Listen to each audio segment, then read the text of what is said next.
Bonjour, Marie-Christine Mathieu, experte en solutions innovantes en dentisterie pour les douleurs des praticiens et de leurs assistantes. Avez-vous essayé les exercices des vidéos précédentes?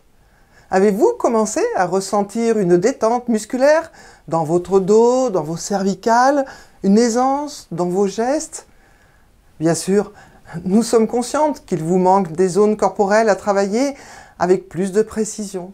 Vous débutez dans l'utilisation de cette méthode et vous n'avez pas encore tous les éléments en votre possession.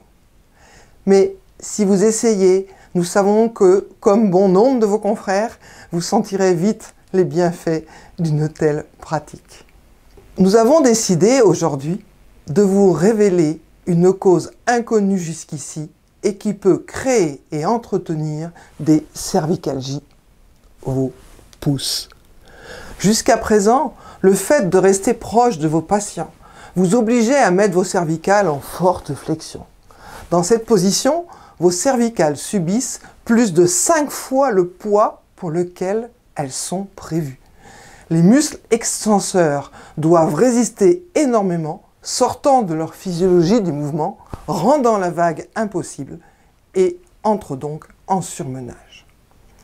En testant notre méthode, pour vous pencher en avant, le buste place l'œil au-dessus de votre patient.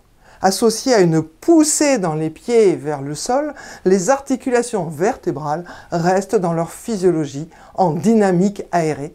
La vague est possible à tous les niveaux et les pathologies ne peuvent pas se développer. Mais, je vous l'ai dit précédemment, il existe une cause extraordinaire aux cervicalgies. Une utilisation non physiologique de vos pouces. C'est surprenant, n'est-ce pas? 20 ans d'expérience auprès des musiciens m'ont révélé cet incroyable phénomène. C'est la recherche constante de solutions aux douleurs cervicales de mes patients qui m'a permis de le découvrir. Physiologiquement, cela s'explique par le biais de chaînes musculaires synergiques. La contraction trop importante de certains muscles déstabilise tout l'équilibre dans l'utilisation des nombreux degrés de liberté du membre supérieur. Le bras travaille alors dans des tensions de protection, au lieu de créer des tensions efficientes pour les gestes. Nous sommes alors loin des fameux 3J. La zone du cou subit des tensions réactives, qui ne peuvent être soulagées que momentanément par des manipulations thérapeutiques. À l'origine, comment le pouce doit-il fonctionner? Le pouce est fabriqué pour un mouvement caractéristique, l'opposition. Ce mouvement d'opposition du pouce est un des signes de l'intelligence gestuelle de l'homme qui lui a permis de survivre dans la nature et d'évoluer. L'opposition du pouce correspond à un mouvement qui place spécifiquement la pulpe du pouce en regard de la pulpe des autres doigts.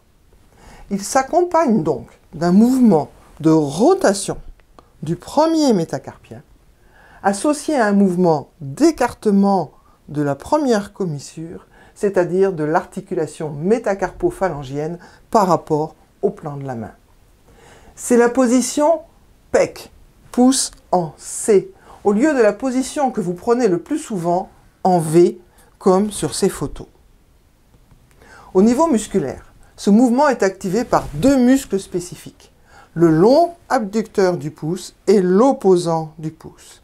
Si ce mouvement d'opposition n'est pas respecté et que le pouce fonctionne dans le plan de la main, vous risquez la rhizarthrose.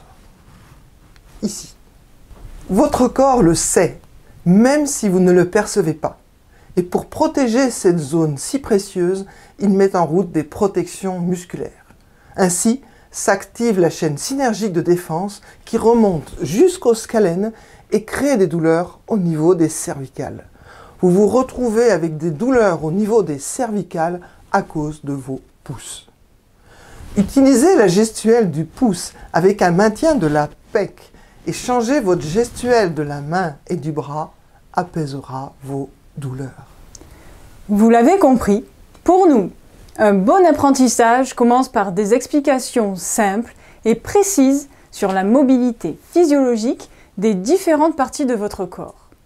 Si l'explication est logique, la mise en pratique sera plus facile. Ensuite, un suivi régulier est indispensable afin d'intégrer les bases et d'approfondir la liberté des gestes. Pour qu'une formation soit de qualité, un minimum de 4 demi-journées est nécessaire, 2 pour les explications théoriques et 2 pour s'approprier les techniques avec des modèles visuels et un protocole de mise en place au cabinet. Une telle formation vous coûterait au minimum 1 600 €, sans compter le suivi. De nombreux praticiens l'ont déjà mis en pratique. Écoutez ce témoignage. Là aussi que chacun d'entre nous a réduit un petit peu les tensions, puisqu'il y a un an encore, je vais dire que toutes les personnes manifestaient beaucoup de tensions dans la nuque, dans les épaules, dans les avant-bras, et bizarrement, plus personne n'en parle. Donc, si on n'en parle pas, c'est qu'il n'y a plus de problème. Autrement, on en parle. Et là, ça ne figure plus dans les discussions. Donc, ça veut dire que ces douleurs sont peut-être encore un peu là, on en a tous toujours. Mais par rapport à ce que ça a pu être, il y a une régression, une diminution énorme de toutes ces tensions musculaires. Je m'appelle donc Anne, je suis responsable de la cohésion de l'équipe. Alors depuis votre passage, ce que j'ai pu remarquer, c'est que les assistantes se sont beaucoup mieux détendues, ont beaucoup moins de douleurs, elles ne se plaignent plus. Elles ont une posture beaucoup plus fluide, je parlerai plus de fluidité dans le travail et ça se sent au niveau corporel. Mais attention, ce n'est pas une recette miracle. L'automatisation de la nouvelle gestuelle ne peut se faire qu'en présence de temps, de motivation, et donc de sens à ce que vous faites, et de ressenti corporel. On se retrouve tout de suite sur la prochaine vidéo. Vous trouverez comment améliorer ces 3 critères essentiels, le temps, la motivation et le ressenti corporel, indispensables pour adopter la gestuelle qui diminuera vos douleurs et apportera un confort dans votre cabinet. Vous découvrirez également le contenu précis de la formation Intelligence du mouvement appliquée en dentisterie et l'offre exceptionnelle que nous vous proposons. Nous avons amorcé un changement il y a déjà plusieurs mois dans ton travail, dans ta gestuelle et ta posture, notamment ta gestuelle. Est-ce que ce changement pour toi a été compliqué à mettre en œuvre? Comment tu l'as vécu? Alors au début, oui, parce que ça nécessite une présence à tout ce que tu nous dis, qui est difficile au départ, parce qu'il faut avoir la conscience de chacun de ses gestes, de ses pieds, de son bassin, de son pouce, de ses épaules, de son sternum. Donc c'est vrai qu'il y a une prise de conscience qu'on n'a pas l'habitude d'avoir, parce qu'on n'est pas du tout dans notre culture éduqué à tenir compte de tous ces éléments physiologiques. Par contre, le simple fait de faire l'effort, au moins au début, parce qu'après ça devient naturel, ça permet de diminuer et de faire disparaître complètement toutes ces douleurs.